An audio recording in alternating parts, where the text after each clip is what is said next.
centar mode i romantike predivni Pariz, proteklog je tjedna bio i centar tenisa, održavši preposljednji u nizu Mastersa za tekuću godinu. S obzirom na to da je prvi tenisač svijeta Španjolac Rafael Nadal otkazao u posljednji trenutak turnir i to zbog ozljede ramena, u centru pozornosti kao i uvijek bio je karizmatični Roger Federer, koji je s nama podijelio neka nezaboravna iskustva.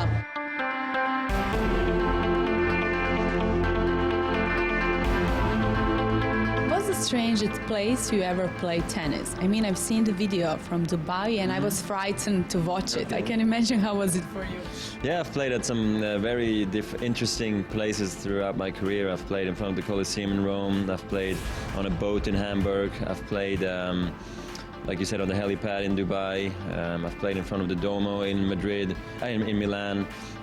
So those are just a few I remember. I played soccer I played tennis in a soccer stadium in Rome as well. So I've done many great things in my career, and I'm happy I can look back on and think, you know what, we've had a good time when I played tennis. Ovaj osvajač 16 Grand Slamova i rekorder po zadržavanju prvog mjesta na ATP ljestvici ukupno 237 tjedana, tijekom karijere zaradio je $56 milijuna i to bez sponzorskih ugovora, a bez obzira na to što je u svakom pogledu jedan od najvećih sportaša u povijesti, karakteristično je da je imidž izgradio na velikoj skromnosti i jednostavnosti. Roger, it's amazing how you carry yourself like a champion. A lot of people that work with you say you have no ego. How do you comment that? I don't know. Look, I think I have good friends and good family, so I always try to be a good role model as well, with right values in life, and try obviously to be very fair play on the court, you know, with the other players, because I feel like I don't need to win tennis matches through dirty tricks or anything like that. I just like to be well liked and have friends on the tour as well, because it's the love of my life, really, next to my wife and children. 29-godišnji Federer u skladnom je braku s bivšom tenisačicom Mirkom Vavrinek, koja danas radi kao njegova glasnogovornica, a s kojom je prošle godine dobio blizanke. Iako njegov karakter obilježavaju mirnoća i vječna samokontrola, zanimalo nas je ima li veliki Federer ipak neke slabe točke. Do you have any fears in life? Yeah, I don't go on roller coasters, even though I probably would have to go if my daughters in a few years will want to go on roller coasters, but I'm very scared of anything like bungee jumping, skydiving. I could never do that. It's really something, the feeling of a free fall is just something I can't stand. Roller coasters, maybe I could, but my daughter would have to ask me very nicely. Osim Federera, kada je riječ o obožavateljicama, najzanimljiviji su uvijek temperamentni Španjolci, čijem šarmu teško odoljeva ženski dio publike. Uz Verdasca za najvećeg zavodnika slovi Feliciano Lopez, koji se poput svojih kolega i sam navukao na najveću celebrity ovisnost, Twitter. I got into Twitter because of a friend of mine. No? He convinced me to go on Twitter, so I made Twitter in Rome this year, and actually I have 22,000 followers, no? which is nice. Of course, it's a little bit busy sometimes, no, because everybody wants to know about you. But you know, when I feel alone in the hotel, so when I stay here hanging around with nothing to do, I go on Twitter and try to replay to the fans. A kada već pričamo o navikama poznatih sportaša, poznato je da ih je većina iznimno praznovjerna. Tako je navodno Goran Ivanišević na Wimbledonu 2001. svakog jutra gledao Teletabise, parkirao na istom mjestu, jeo istu hranu i imao čak svoj sretni pisoar, te ga je stoga britanski Mirror proglasio najpraznovjernijim sportašem u povijesti. Slična je situacija i kod mnogih drugih. Well, some players they listen every day the same song.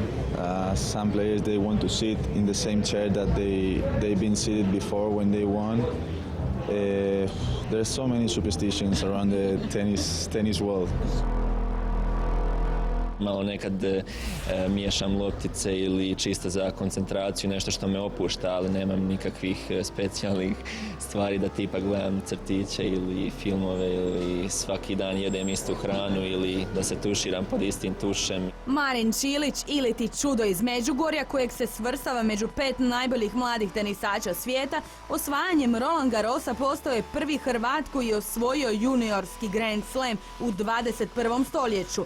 No takav način način života zahtijevao je brojna odricanja i ne baš lagan put.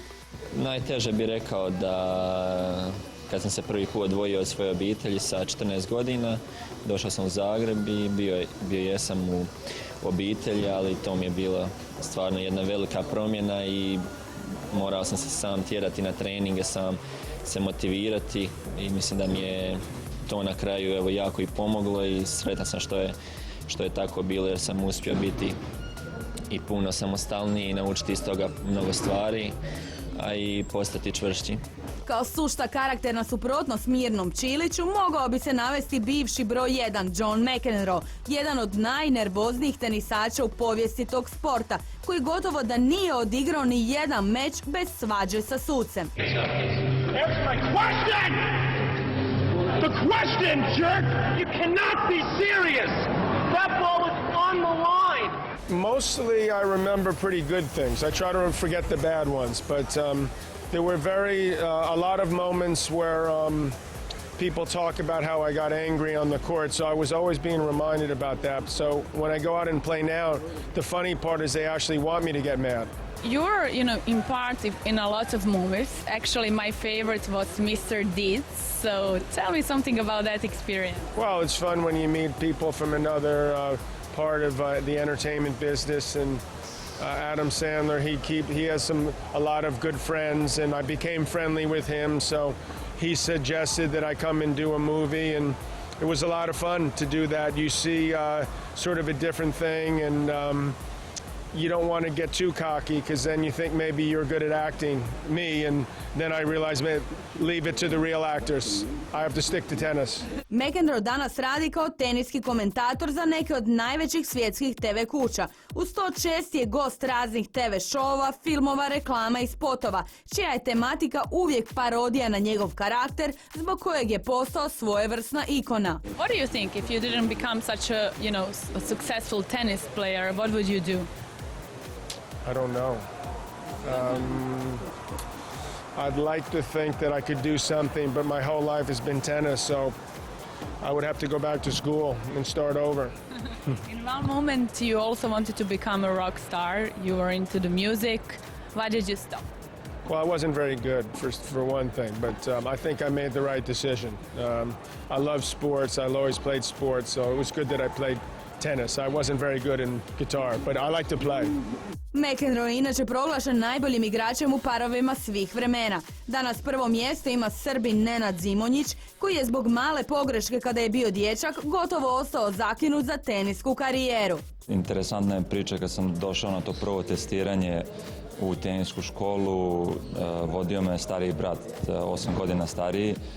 Kad sam trebao da kažem koje sam godište, promašio sam umjesto 76, rekao sam 74. I onda je došao trener kod mog brata i rekao sve je super, vidi se da je talentovan, da je brz, da ima predispozicije kao za tenis, ali nažalost je kao prestar. I ispalo je da zahvaljujući njemu i zato što je on bio tu da ispravi tu grešku, tako sam i počeo. Organizatori Mastersa u Parizu potrudili su se oko svakog detalja kako bi apsolutno svima priuštili vrhunski tretman. Pa su tako i pripadnici 7. sile osim u besplatnom jelu i piću u restoranu na Senji mogli uživati u svakodnevnoj šijacu masaži. We want to give as much comfort as we can to everyone is concerned on the tournament.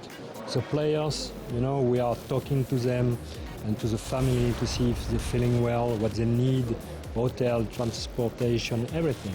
So we do the same with the press.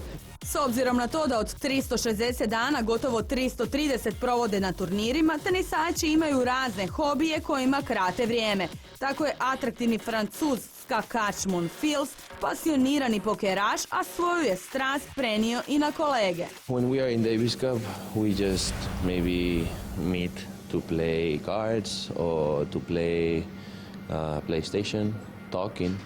Yeah, well, Real Madrid and Barcelona, always that kind of fights between some players. What do you think why fans love you so much? I think they love maybe the way I'm playing on the court.